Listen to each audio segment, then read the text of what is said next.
여러분, 혹시 그런 적 없으세요? 모든 게 안정적이고 너무 편안한데 이상하게 마음 한구석이 불안한 느낌이 드는 거요. 오늘은 바로 그 편안함이라는 안락한 의자 뒤에 숨어 있는 진짜 위험에 대해 이야기해 보려고 하는데요. 하나의 강력한 설교 메시지를 바탕으로 그 깊은 의미 속으로 함께 들어가 보겠습니다. 오늘 이 이야기를 풀어가는데 아주 중요한 비유가 하나 있어요. 바로 끓는 물 속의 개구리 이야기. 다들 한 번쯤은 들어보셨죠? 근데 이 이야기가 이게 정말 내 얘기일 수도 있겠구나 하고 느끼시게 될지도 모릅니다. 생각해보세요. 팔팔 끓는 물에 개구리를 넣으면 어떻게 될까요? 당연히 뜨거워 하면서 바로 튀어나오겠죠? 그런데 만약에 미지근한 물에 넣고 아주 천천히 서서히 온도를 올리면 개구리는 그냥 오늘 물 따뜻하고 좋네 하다가 자기가 익어서 죽는 줄도 모른다는 거예요. 이게 진짜 무서운 거죠. 우리 삶의 진짜 위험은요, 갑자기 쾅 하고 닥치는 게 아니라 바로 이렇게 나도 모르는 사이에 스며드는 것들일 수 있다는 겁니다. 자, 그럼 이런 질문을 한번 던져 볼 수 있겠죠? 혹시 나도, 우리도 이 미지근한 물 속에 있는 건 아닐까? 너무 편안하고 안락해서 이 온도가 서서히 올라가고 있다는 걸 전혀 눈치채지 못하고 있는 건 아닐까요? 좀 섬뜩한 질문이죠? 이 질문을 마음에 품고 편안함이 어떻게 우리에게 덫이 될 수 있는지 한번 제대로 파헤쳐 보겠습니다. 모든 드라마나 영화를 보면 갈등이 있잖아요. 오늘 우리가 들여다볼 이 이야기의 핵심에도 아주 팽팽한 갈등이 하나 있습니다. 그건 바로 정말 치열했던 과거와 너무나 안락해진 현재 사이의 충돌입니다. 예를 들어 초기 이민자들의 삶을 한번 떠올려 보세요. 말도 안 통하고 모든 게 낯선 땅에서 하루하루가 정말 전쟁 같았겠죠. 그때 그분들에게 믿음이라는 건요, 그냥 교회 다니는 수준이 아니라 절벽 끝에서 붙잡은 단 하나의 동아줄이었을 거예요.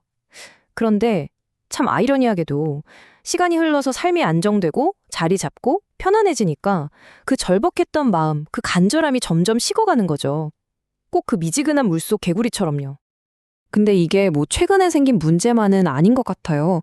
보세요. 지금으로부터 수천 년 전 예언자 아모스가 당시 최고로 잘 나가던 도시 사람들에게 이렇게 외쳤습니다. 너희들 그 편안함에 취해 있다간 큰일 난다. 라고요. 시온이나 사마리아, 오늘날로 치면 서울의 강남, 뉴욕의 맨해튼 같은 곳이죠. 시대랑 장소만 다르지 사람이 편안해지면 나태해지는 건 예나 지금이나 똑같았나 봅니다. 이 설교에 정말 충격적인 일화가 하나 나와요. 평생을 교회 다니는 게 삶의 일부였던 한 남자가 있었대요. 그런데 어느 날 갑자기 큰 사고를 당해서 정말 죽음의 문턱에 서게 된 거죠. 그 위기의 순간에 이 남자는 기도를 하려고 했는데 기도가 안 나오는 거예요. 그때 깨달은 거죠. 내 믿음은 진짜가 아니었구나. 그냥 주일마다 교회 가던 습관이었구나. 이 고백 정말 뼈 아프지 않나요? 이건 그냥 내가 좀 게을렀네 하는 수준의 문제가 아니에요. 내 인생을 지탱한다고 믿었던 가장 중요한 기둥이 알고 보니 속이 텅 비어 있었다는 걸 깨닫는 순간인 거죠. 정말 무서운 일입니다. 자, 그럼 궁금해지죠. 그럼 나도 혹시 그 미지근한 물 속에 있는 거 아냐? 하고요. 어떻게 알 수 있을까요? 다행히도 우리가 감지할 수 있는 몇 가지 뚜렷한 위험 신호, 그러니까 증상들이 있다고 합니다. 지금부터 그 신호들을 하나씩 같이 체크해 보시죠. 다시 아모스 예언자의 시대로 돌아가 보면요. 그가 지적했던 위험 신호, 즉 안일함의 증상 4가지가 이겁니다. 첫째, 아주 비싼 상하 침대 같은 데서 뒹굴거리는 극도의 사치. 둘째, 살찐 송아지, 최고급 고기만 골라 먹는 과도한 소비. 셋째, 그냥 의미 없이 음악 틀어놓고 술 마시면서 시간을 보내는 무의미한 유흥. 근데 여기서 중요한 건요, 그냥 잘 먹고 잘 사는 게 죄라는 게 아니에요. 진짜 문제는 이런 것들에 푹 빠져서 더 중요한 걸 놓치고 있다는 거죠. 그리고 마지막 4번째의 증상, 이게 정말 결정타입니다. 바로 요셉의 환난에 대해 근심하지 않는다. 즉 이웃의 고턴에 무관심해지는 거예요. 여기서 요셉은 그냥 한 사람이 아니라 내 형제, 내 이웃, 우리 공동체를 말하는 거거든요. 내 배가 부르고 내 등이 따뜻하니까 바로 옆에서 누가 아파하고 신음해도 나랑 상관없는 일이라고 외면해버리는 것. 이게 바로 공동체가 무너지는 가장 확실한 마지막 신호라는 거죠. 이게 뭐 수천 년 전 옛날 이야기 같으세요? 전혀요. 설교에 나오는 또 다른 예시를 들어볼게요. 어떤 사람이 외로운 마음에 교회를 처음 나갔어요. 사람들이 다들 친절하게 안녕하세요 하고 웃으면서 인사는 해요.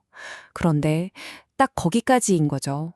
아무도 그 사람한테 다가가서 어디서 오셨어요? 식사는 하셨어요? 하면서 밥 한 끼 같이 먹자고라는 사람이 없었던 거예요.